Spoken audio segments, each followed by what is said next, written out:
Okay, we are live, and I'm waiting for Amber for 1 second. As I wait for Amber to come on, this is Jasmine Sandler, and welcome to Warrior Women in Business podcast episode number 70. And we're going to talk about the importance of number 70 today. But anyway, so welcome to those of you that have been fans and audiences and attendees of the Warrior Women in Business podcast and events. Welcome back. I hope you loved our last guest. I did, the CIO of Hypatia Capital Group, and it was a deep dive into how we can actually invest into 100 female public companies, female-led rather, public companies, and further, really how we can think about investing. It's really important as business owners that we're not just going for the races in terms of making money and managing our staff, but we need to take care of ourselves. And it was really about how do we define our salaries?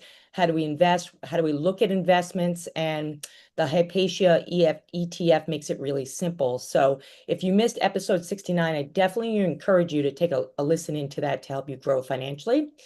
But I'm really so excited about today's guest. I think Amber and I have been chatting on LinkedIn. I don't even know how long, Amber. We've been going back and forth.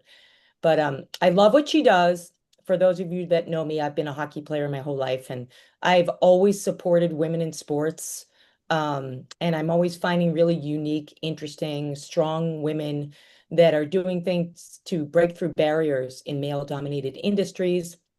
And today we're going to be talking about a very male-dominated industry, NASCAR and car racing. And Amber can educate me much more on that because I'm definitely a newbie to learn about that world. Although I've attended 2 NASCARs, believe it or not, and they were really cool. Yep.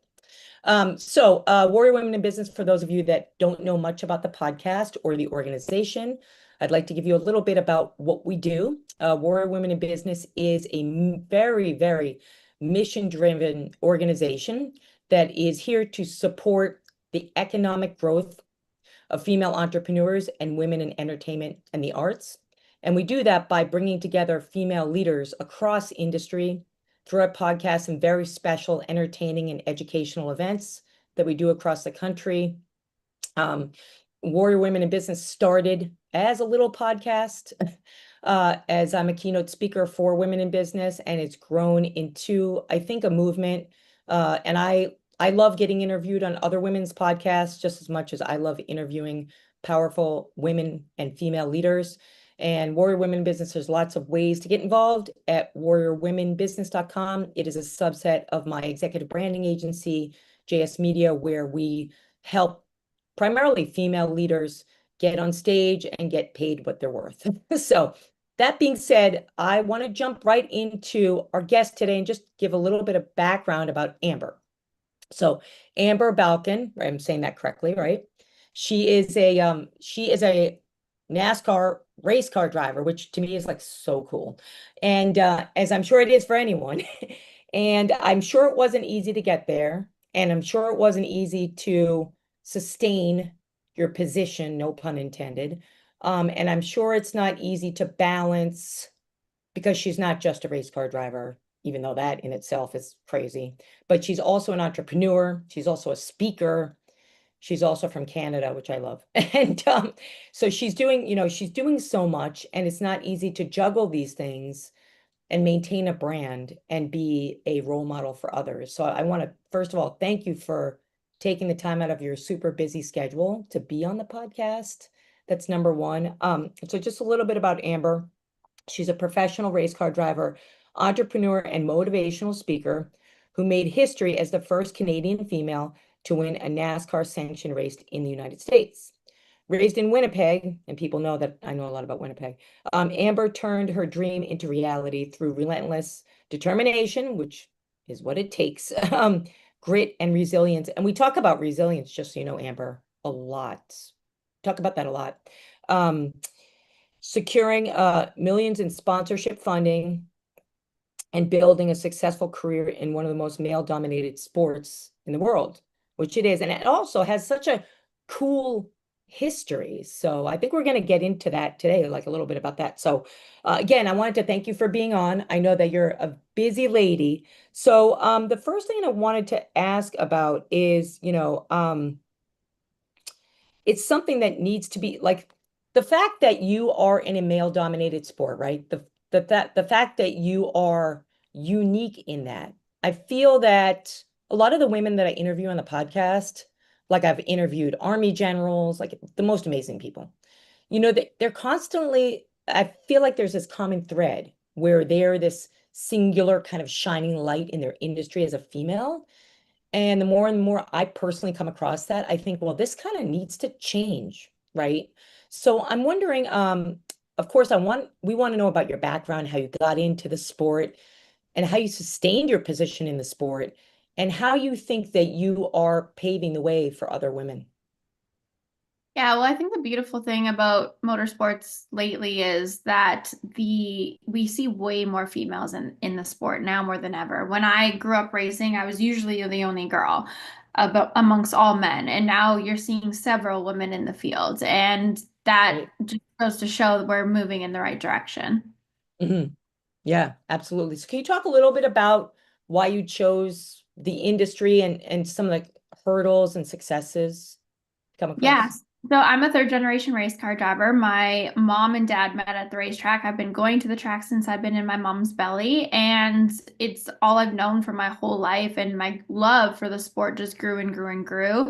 When I was a little kid, my dad was like, I don't want you to race. You don't need to race. It's so much time, money, commitment, everything. And I didn't care. I just wanted to race more than anything. And so after years of begging him, my mom was like, she's not going to stop. You have to let her. So he said, okay, but she has to pay for everything herself. She has to work on the go-kart. So at 10 years old, I was raising my own sponsorship and working on my go-karts. And that Yep. has stayed true through my entire career. I've raised over $5 million in sponsorship on my own. So I've definitely accumulated a lot of business skills along the way, which I'm very grateful for. At the beginning, it made it a lot more difficult, but now being older, I realized how beneficial that was for me to learn those skills and create those relationships. And it's helped me in so many other areas of life that yeah, is very difficult. It made my journey a lot harder. I'm in a sport that it is full of very wealthy people, and Of course. Yeah. the people I race against, their families are able to write $1 million checks for them to race, where in my circumstance, I have to raise that money, which is very difficult. So, Mhm. a lot of learning, a lot of rejection, a lot of failures along the way. Being a Canadian as well, trying to break into an American sport, being a female in a male-dominated sport, I just had every single obstacle stacked against me. But I knew that racing was exactly what I wanted to do, so I went for it anyway.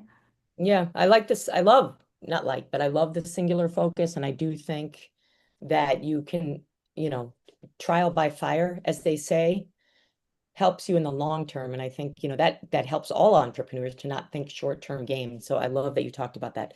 Can you share a little bit about what it's like day to day for you? Because you're kind of in three, I think, three buckets that, in the race car driving, also entrepreneur and speaker. So how do you balance that? What does that look like? I think I'm constantly learning balance. I don't think I'll ever have it completely figured out because Yeah. every day, every week looks different. I mean, last week I was acting in a TV show. This week I'm now in Canada taking calls, and I was racing on Friday. I have a speaking engagement in a few weeks. So I'm kind of all over the place. It's just trying to manage my time as best as I can. I'm a big believer in journals. So use that Journals. day Yeah. to Yeah. day, but I also try to work out every single day, doing Yes. everything I can for racing to be the best race car driver. I can be the best businesswoman. I can be the best speaker, the best friend and family member. There's just a lot of aspects to juggle, but I love it. I love keeping busy and I love being creative. So I feel fulfilled right now, which is what life's all about. And are there any specific things like tips that you would have for female entrepreneurs in terms of keeping their energy going? Ooh, Because and going. yeah. That's a good question. I think clarity is key. If you have a clear path and clear actionable steps on how to get there, that really Mm. helps keep the energy flowing and keep the momentum going. I think it's really easy to get kind of stuck or overwhelmed when you don't have a clear path ahead of you. So whatever you need to do, whether it's journaling or pulling out a whiteboard and, jotting down notes and figuring out where you need to put your time and energy and, even money. I think that's a key point is clarity and then just working from there. Yeah, I couldn't agree with you more. So you have the journal, and I have a document every day. So I have plans, and then every day I have it daily, and I think Mhm. Yes. that is the only way, because similar Yeah. to you, I don't race cars. I wish I did, but I do all the things. And I think I love that you said clarity, because you can get overwhelmed and forget where you're going, so to speak, right? And Exactly. I kind of like, I look mean, at things at a sorry. no, go I ahead. kind of look at things at a macro level and a micro level. So macro, like, what are year's goals? What are my month's goals? What are my weekly goals? And then what are the daily tasks I need to do to get there? And kind of breaking those down and sectioning them off into each and making sure each align with my purpose and my mission and my values. Because if I'm putting energy and time into things that don't align with that, then I'm taking energy out of me. And we only have so much capacity. Absolutely. So Amen, Amber. yeah. Amen to that. To answer your question, how you keep the energy, you have to, and you just have to know where to share that energy and where to invest that energy. Yeah, no, I completely agree. So let's talk a little bit about, if you have any female role models, whether in your industry. Is there anyone that's like helped lift you up in the industry, or someone I mean, I know for me, I have a bit of billion, but like looked up to, aligned with? I would say there's one in particular. I think there's different ones throughout different segments of my life. Being in when I was racing go-karts and racing dirt more at a, local level, I looked up to Danica Patrick because I had never Yeah. seen a female racing the NASCAR Cup Series before. I thought that was incredible. So of course she was someone who definitely had helped pioneer and pave lanes for women like me. And I also look up to women in other industries and, in business, in other athletics. I think the beautiful thing is we do have a lot of female role models in a lot of different areas, and you can pick and choose many things from each that you want to emulate or be inspired by. I couldn't agree with you more. We're building a fashion brand for 2026. We do like a casual one now. And literally every minute I get, I'm watching like a Coco Chanel documentary, and I just, you know, and I find like common threads across these women, whatever industry it is. It's just that Whatever they, Exactly. like you said, they have clarity and they went for it. From Taylor Swift to Simone Biles to Alex Cooper to I like there's all these documentaries and stuff like you can find bits and pieces to be inspired by each of their stories, and that's why I don't have just one role model because thankfully there's tons of role models for us to look up to. You're right. We are very lucky. Okay, so let's talk about as a speaker and a spokesperson. I kind of want the audience to understand that more about you. I know we've been talking about having you in New York for our Warrior Women in Sports event, which I'm planning for the fall. So what can people expect? What's kind of your message? What do you talk about as a speaker? That's a great question. I think the number one theme would be the importance of holding your vision and being relentless and dedicated in the pursuit of your potential, because I think that's truly what life is about. We all have hopes and dreams for what we want our life to be like, but not everyone has the courage to pursue that. And not everyone can see the possibilities in their potential of what they could be. And a lot of that is because they are, influenced by the opinions of other people and they let Yes. others dictate the decisions that they make for themselves, which is not right because we're all in control of our own lives and we all have the freedom of choice to choose what we want to do with our days every single day. And that is one of the most beautiful things about getting to, live in North America and be where we are. And I just think it's extremely important to always go for it and just have a plan. You're going to face so much rejection and obstacles and have to overcome so much adversity, and the journey's long, but it's not about the destination. It's about who you become during the journey, all the lessons you learned, the obstacles that you overcome, and the skill sets that you build, the relationships you make. That's where the magic is. It's all the little things along the way. And if you can embrace each part of the journey, because none of it's going to be That's perfect, true. You're gonna have more bad days than good days sometimes. But if Yep. you can embrace it and learn from it and find the perspective and find the lessons, then it's all gonna be worth it. Okay. So that leads me to my next question, which I mean, when I advise executives or anyone more on the entrepreneurial side, my keyword is always the same thing. I mean, I've been doing this for so long. Is always the keyword is focus, right? So how can entrepreneurs who are doing a lot of things or, the side hustle, which is, big with entrepreneurs. Mhm. What kind of words of wisdom do you have for focus, whether it's opinions by people that are very close to you, it might be a business partner, or it could be maybe an employee, opinions that maybe don't go along with your vision because you have a vision. Yeah. It could be opinions or it could be opportunities, right? What words of wisdom do you have? I mean, because you do need to stay on focus. So what have you done to stay on focus with things being thrown at you, whether it's um, you know, contrasting opinions or maybe new opportunities that you've had to say no to? Yeah, the cool thing about focus is it's true in racing and it's true in life. And there's so many similarities between racing and life and business.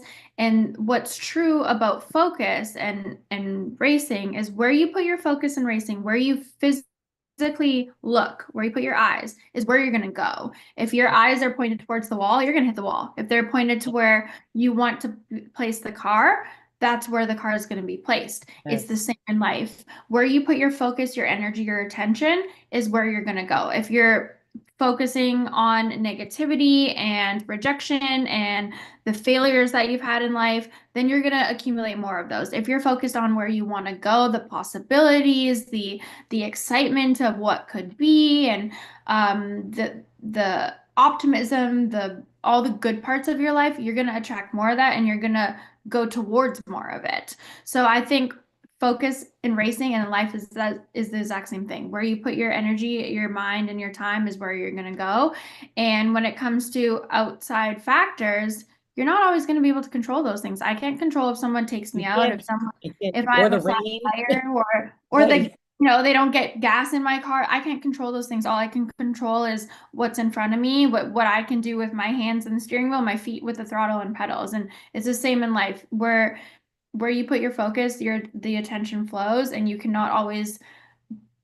can't always control other people's opinions, other people's Right. decisions, other people's actions. All you can control is yourself and the way you react to things. And I think that's the best way to keep your focus is just knowing, like, focus on the things you can control, the things you can't control, you let that go.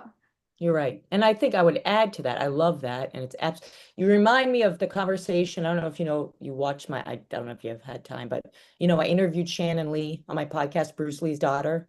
It was one of my favorite episodes so far. I mean, I felt like I was spiritually lifted into another world. It's amazing. But she talked about going, I mean, obviously, but we talked a lot about going with the flow and kind of going with the flow towards a specific point, like we was, going towards the horizon. So one thing I would add to that is I find also, which you're already doing, is if you have a project that you're excited about, I think that helps to deliver that focus more For instead sure. of, you know Yeah. what I mean? Mhm. So, and there's a lot we could talk about there in terms of how you make decisions, but you've answered that. So I think that's wonderful. And this is this is information that everybody really should use, you know. All right, next question I have for you, which I ask all my guests, is organizations. So are there any organizations that associations that you're a member of, particularly around the speaking and the entrepreneurship, or ones that you maybe attend events or interested in, or ones that you would say, hey, this might be an organization that someone that's maybe interested in getting into a field such as yours that you might want to mention, any organizations? For sure. The one that I am really passionate about and have worked with for a long time is Shift Up Now, which is Oh, primarily for females in racing. And then beyond that is Women in Motorsports North America as well. Because I've been in racing my whole life, I'm of course tied to Right. the women in racing type of organizations, and they have both done so much for women in motorsports. And it's so nice to have not only organization that helps financially try to do things for women in motorsports, but also just be that support group that I've met so many other female racers through that, and we have so many similarities, and I've made so many friends and connections, and knowing that sometimes, we feel like outsiders, but knowing we have a community where we can all feel that together has been really beautiful. Yeah, well, that's amen to that, right? I mean, Mhm. that's so important to bring women together, and that's, and that it's supportive and active. I Yeah. think that that's the key. So, okay, I love it. Okay. So next question I have for you is a little bit about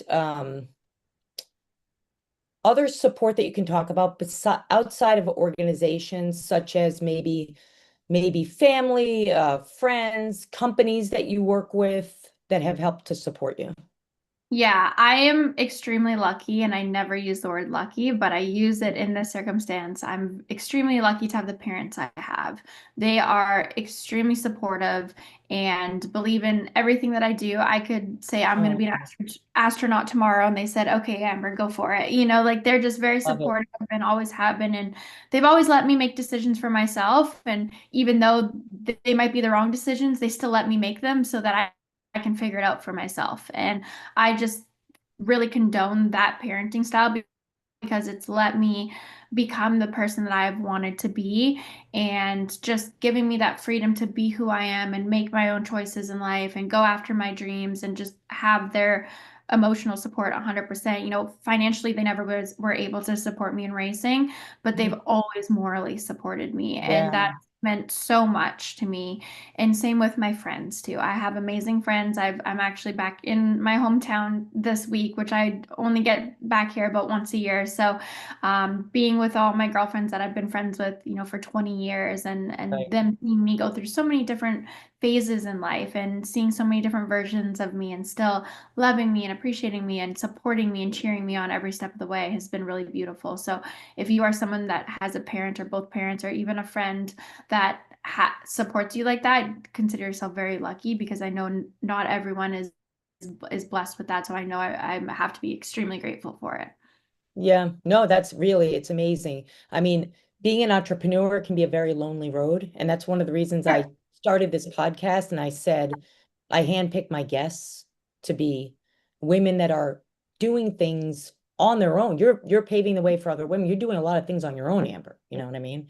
For And sure. to And have they're the, all still in Canada here while I'm in the US. So, a lot of FaceTime, but it's lonely. It's hard being by myself in the States. And, in my mind, I look for the positives. I'm like, well, it gives me more time to work and to focus on my dreams and everything because of I'm so, course.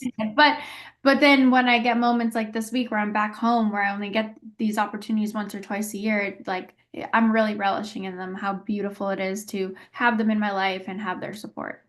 Yeah, it's really, really nice to go home.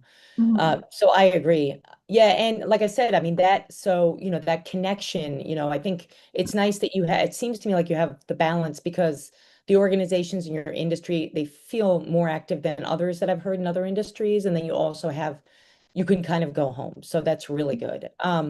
So when I asked you, I know we've been going back and forth for a while on LinkedIn. When I asked you, hey, I'd love to have you on my Warrior Women in Business podcast because it's very related to the mission. What did you think of the term warrior women in business? What kind of came to mind?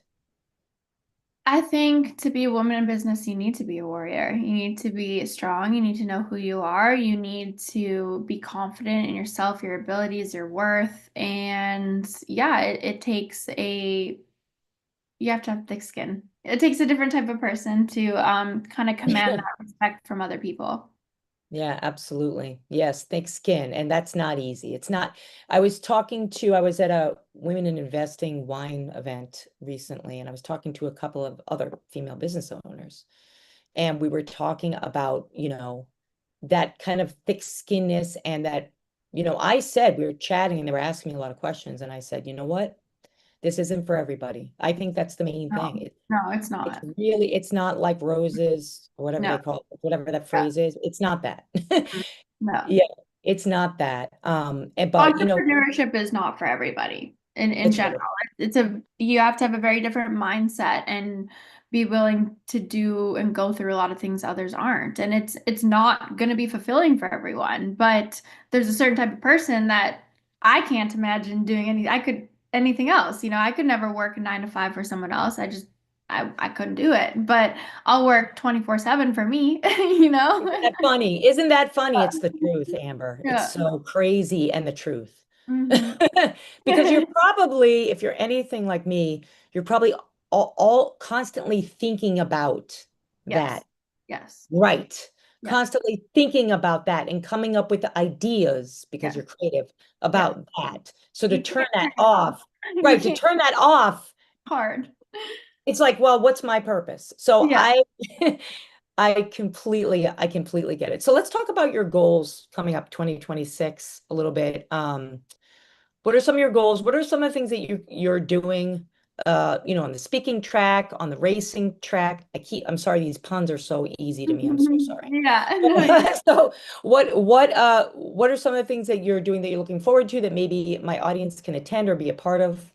Yeah, so this year for me has been really about expansion. Last year I raced full time in NASCAR, so I was giving my Oh, 100% all to being the best race car driver I could be. And it's a very intensive, not only schedule, but when we're full time racing, we're working 7 days a week. We're training from Monday to Friday, and then we race Friday, Saturday. And if you're lucky, you get Sunday off to kind of relax. But at most, we were getting 1 day a week off. And so mm, now racing part-time this year, how can I expand? How can I do more things? How can I level up in other areas of my life that can add to my racing and help me get more funding for my racing and but not only just racing, but what can I do that's going to fulfill me as a person? And again, going back to the beginning of the show when I talked about what aligns with my mission, my values, and my purpose in life. And so for me, that expanding has looked like doing more speaking engagements. I will soon be starting my own podcast that we're working on right now. And mm. then some other new avenues that I haven't necessarily really done before, but I'm really enjoying. Like I said, had an acting role this past week. Yeah, acting Never did is fun, before. isn't it? Yeah. And So especially when it's thrown at you, it's interesting. That's for yeah. another So conversation, just but I've done it too. yeah, just It's kind of expanding in different areas and yeah, um I'm looking forward to it. Sometimes in life you don't really know what's next, but it's an that's exciting feeling because you know it's gonna be fun. It's gonna be different. It's gonna be exciting. So yeah, it's a calculated risk, I think, yeah, and it's nice. You can just and you're used to that. I think for in, sure. inherently with Yes. what you do and you're traveling. I Hmm. think that's, a lot of women, they might hold back or, just I'm in my lane, I'm in my space, I'm in my region. So I think that that expansion piece isn't just about thinking, but it's also like doing it and then getting used to doing it, right? For sure. It was a really hard adjustment for me because I've been a race car driver for 23 years. And so to think of doing more than just racing and expanding into other areas is like, but I've done this for so long, and Yeah. I Yeah. still want to be a race car driver and race as much as I can. But I'm like, I also want to leverage the platform I have to be able to do other things too. So it's been a kind of a unique transition of expansion when I'm used to giving my 100% all to one thing. But not racing full time this year was not my choice. It was I just didn't have enough sponsorship to race full time Yeah, this that year. makes So, yeah. yeah, so it forced me into other things, but it's good. It's good. Sometimes you are forced into change, but it's always for a reason. And I do think these other avenues will help me get more sponsors for next season. Yeah. Well, yeah. I mean, absolutely. Things happen so that you can try new things and that you can embrace new things and you can grow. And it sounds like that's where you are. Exactly. Absolutely. So ways people can get in touch with you. Yes, What on my website, Amber Balcaen Racing, or Instagram, TikTok, Twitter, Facebook at Amber Balcaen 10. All right, perfect. And I'm gonna obviously in the post show notes when we edit this episode, we're gonna share all your information, any organizations that you want to share, any of your social handles, we'll put that in the post show notes. So Perfect. that's I for also sure. have my racing merchandise on my website too. Got some really cool shirts and crew necks on there if you want to check that out. Yeah, well, I've checked it out because I mean, I would love to have a Warrior Women jacket as we build our fashion brand Very and tie cool. it into Yeah, New York. yeah. Yes. So she has very cool things. It's definitely, as a fashion person, definitely worth checking out. So one of the things, just for the audience to know, that Amber and I have been chatting about is, if you know anything about Warrior Women in Business, I do a lot of producing of events, particularly events to help educate and motivate women, female entrepreneurs, both general and in entertainment. As a musician, I host a lot of concerts in New York and LA. So we've been talking about doing an event here in New York around women in sports. Actually, I have a couple of big name women that I'm talking to right now in the fall. So, we're going to love to be able to have Amber as a part of that. Obviously, she's fantastic. And so that's something to look out for sure on warriorwomenbusiness.com. We're going to be announcing that. And then a couple other things before we end the episode and kind of close off here. But the other thing that's really important is Warrior Women in Business, although this one is remote, and that makes sense because you're in Canada. But if you were here, Amber, I would have you in our iHeart radio station office. We just made a deal, which I'm really so excited about, with iHeartRadio here in New York City, right in Midtown. It's absolutely gorgeous. So we're going to be doing the podcast there with selective guests that are related to what we do in our executive branding and training work.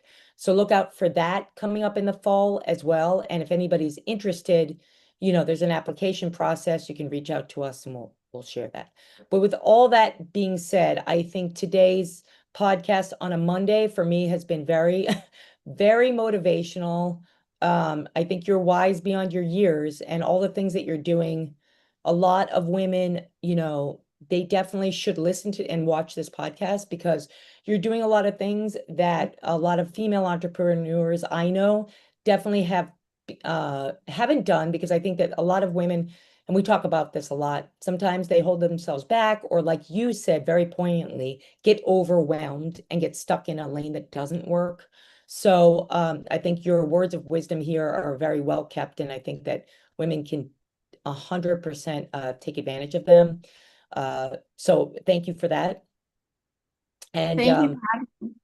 yeah, of course. And, I look forward to, as we develop a panel and have you on that, I'm definitely an in-person type of person. So I think we'll get a lot more going as we do things in person. And again, like, anybody wants to reach out to Amber, I'll be sharing all that information. Definitely check out her gear. It's very cool in what she does. And I think you can learn a lot from a woman that's come and had so much clarity and come into a world that's traditionally male dominated. I love hearing that other women are now involved with that.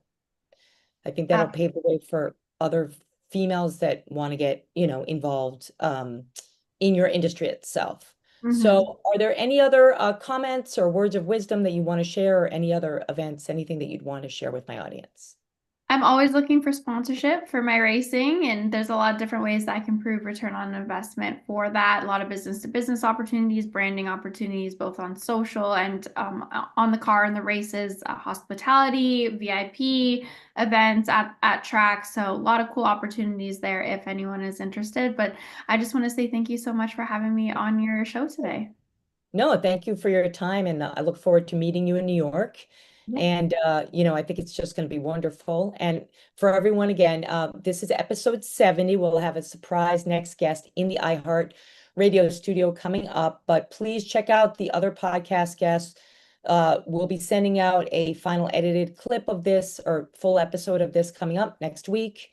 And anybody wants to get in touch with Amber immediately, we will share all the information. So if you're looking to sponsor, you're looking to connect with her, you're looking to buy gear, talk to her, please reach out.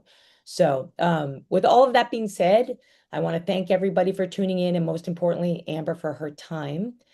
And this is episode 70. Again, my name is Jasmine Sandler. Any women out there that are serious about building their brand and getting out there, this is what we do at Warrior Women in Business. So check out what we do in our case studies that go back like 15 years. So again, thank you. Enjoy your time with your friends and family. It's very precious time, I know.